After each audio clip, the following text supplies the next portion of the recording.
Hi అండి, welcome back to Kavitha home. నేను మీ కవిత సంతోష్.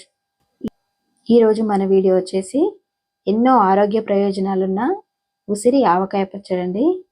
ఉసిరికాయలు మనకు సంవత్సరం పొడవుతా అవైలబుల్లో ఉండవు కదా. ఇప్పుడు దొరికినప్పుడే మనము వీటిని ఆవకాయ చేసి పెట్టుకుంటే సంవత్సరం అంతా నిల్వ ఉంటుందండి ఈ పచ్చడి. నేనైతే 1 కేజీ రాస ఉసిరికాయలను తీసుకొచ్చానండి. వీటిని బాగా చాలా పెద్దవి కాకుండా చిన్నవి కాకుండా మీడియం సైజులో ఉన్నాయి తెచ్చుకోండి. ఇలా ఒకసారి బాగా వాటర్తో వాష్ చేసి తడి లేకుండా ఒక కాటన్ క్లాత్తో తుడిచి కాసేపు ఆరబెట్టుకోండి. తర్వాత స్టవ్ వెలిగించుకొని ప్యాన్ పెట్టుకొని ఇందులోకి 1.5 స్పూన్ జీలకర్ర, 1 స్పూన్ మెంతులని తీసుకొని దోరగా వేయించుకొని ఒక ప్లేట్లోకి తీసుకోండి. ఇప్పుడు అదే వేడి ప్యాన్లోకి ఒక 1.5 స్పూను ఆవాలు తీసుకొని కొంచెం ఒక 1 మినిట్ పాటు వేయించుకొని తీసేయండి. ఎక్కువసేపు వేయించితే ఆవాలు చేదొస్తాయండి. ఇప్పుడు వీటిని అన్నింటిని చల్లార్చుకొని మిక్సీ జార్లోకి తీసుకొని పౌడర్ చేసి పక్కన పెట్టుకుందాం. ఇప్పుడు ఉసిరికాయలని ఫ్రై చేసుకోవడానికి ఇంకో బౌల్ పెట్టుకొని 1/2 కేజీ వరకు ఆయిల్ని వేసుకుందాము. నాకైతే కేజీ ఉసిరికాయలు కాబట్టి నేను 2 టైమ్స్ వేయించుకున్నానండి.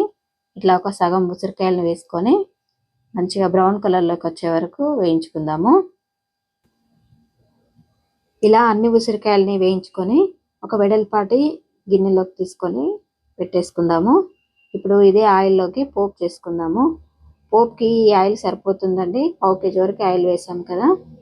ఇప్పుడు ఈ ఆయిల్లోకి కొద్దిగా ఎండుమిర్చిని తీసుకొని 1 స్పూన్ వరకు ఆవాలు, 1 స్పూన్ జీలకర్ర, ఒక 2 ఎల్లిగడ్డలని ఇలా దంచుకొని వేసుకోండి.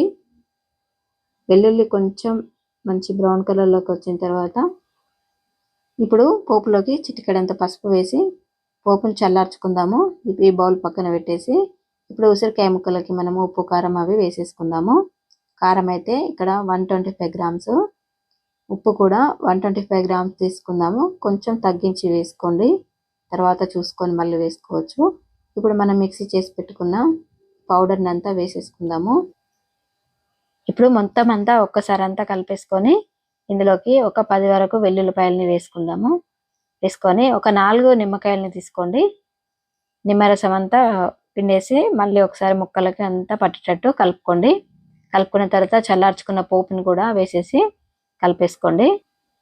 ఇలా మొత్తం అంతా కలిపేసుకొని మూత పెట్టేసుకొని పక్కన పెట్టుకోండి. ఇప్పుడు నెక్స్ట్ డే తీసి చూడండి. ఆయిల్ తగ్గిందనిపిస్తే కొద్దిగా ఆయిల్ని వేడి చేసుకొని చల్లార్చుకొని వేసేసుకోవచ్చు. ఆ టైంలో మనం సాల్ట్ కూడా అడ్జస్ట్ చేసుకోవచ్చు. ఓకే అండి, ఉసిరికాయ పచ్చడి రెడీ అయిపోయింది. వీడియో నచ్చితే లైక్ చేయండి, అలాగే నా ఛానల్ని సబ్స్క్రైబ్ చేసుకోండి. Okay friends.